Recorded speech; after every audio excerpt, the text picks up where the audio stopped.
¿Cómo están, amigos? En esta oportunidad vamos a ver la trama. La trama es un recurso bastante valioso, bastante importante para el diseño lógico y para hacer un diseño organizado.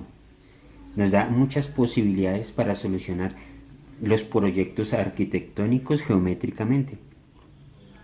Con la trama podemos lograr igualdad de medidas, lo mismo igualdad de cargas, teniendo las mismas distancias entre apoyos. La trama es la repetición uniforme de varios elementos. Podemos representarlo con puntos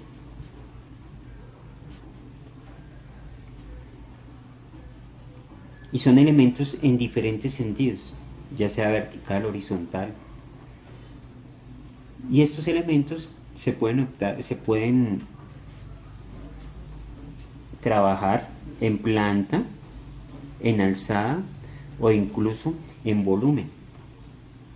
Nos permite ordenar con el espacio a una proporción, nos da una facilidad de diseño y de estructura. Por ejemplo, podemos hacer una trama de esta manera.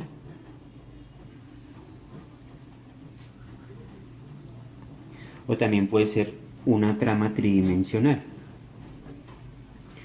Nomás de pronto la estructura de un edificio puede ser una trama. Entonces una trama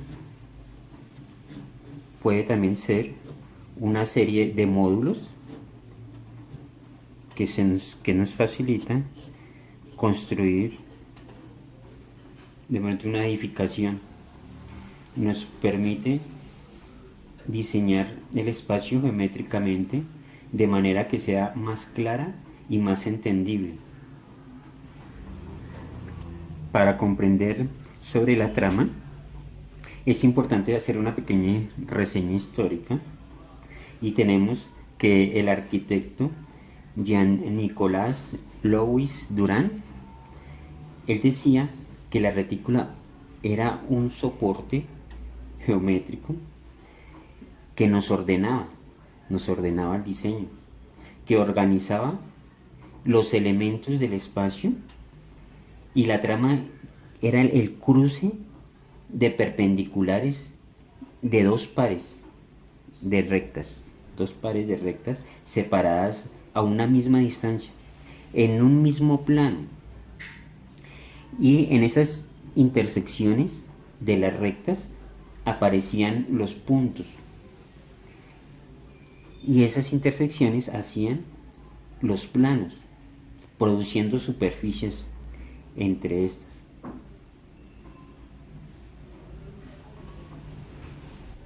Le Corbusier, en el siglo XX, con la modernidad, él plantea su teoría de una estructura dominó, donde utiliza la cuadrícula para diseñar las plantas libres gracias a la retícula y a los cerramientos también.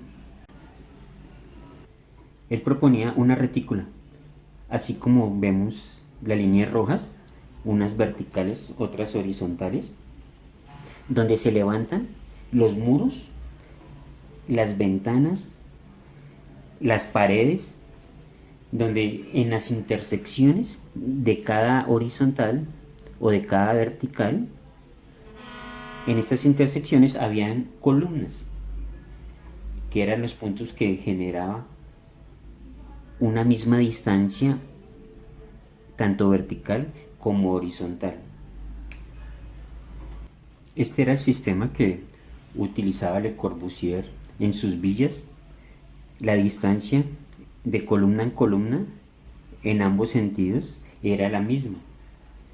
Se podía prolongar en el espacio repitiendo módulos que definían los espacios estructuralmente. Un módulo, otro módulo, a veces 3 módulos, a veces utilizaba medio módulo, y se podía extender de acuerdo a lo que exigía el proyecto. Mies van der Rohe también utilizaba la retícula y la planta libre, las mismas distancias en ambos sentidos entre columna y columna. Las intersecciones de las líneas de las rectas eran las columnas. Ya vimos la planta reticulada, ahora lo vamos a ver en volumen. El pabellón de Barcelona en Alemania en 1928. Frank Lloyd Wright, él ya plantea salir de la estática, de esa trama recta, de ángulos rectos, y ella empieza a superponer otra malla a 60 o también a 30 grados y empieza a darle más dinamismo al diseño. Ya empieza a haber más dinamismo, se empiezan a ver más espacios menos convencionales de un gran interés. También trabaja los espacios hexagonales, las mallas circulares, las mallas triangulares. Ya vimos cómo era el diseño de la Torre Prince en planta, ahora la estamos viendo en volumen. La torre de 1953 a 1956 en Oklahoma, Estados Unidos. El arquitecto Louis Kahn, en la segunda mitad del siglo XX, trabaja cada habitación como un módulo diferente, un módulo aparte. Kahn elimina los espacios continuos o los espacios ilimitados, produciendo un espacio discontinuo. Trabaja la arquitectura doméstica, trabaja la retícula como un generador de módulos iguales, independientes cada uno, de la misma dimensión, pero independientes cada uno, moviéndose libremente ellos unos con los otros y separándose, separadas las intersecciones, y trabaja pabellones en altura donde existen módulos de diferente dimensión, de diferente altura. En los años 50 y 70 se introdujo en la retícula una malla urbana de la ciudad dentro del edificio. O sea, construir edificios extensibles en horizontal, ordenadamente, en crecimiento de acuerdo a las necesidades. En 1970 tenemos el orfanato de Ámsterdam del arquitecto Adolf van Eyck. Ya se empezó a hablar de una alfombra de edificios como una retícula. Era los Matt Building. Son edificios que surgen de una alfombra de edificios. Comienza desde un módulo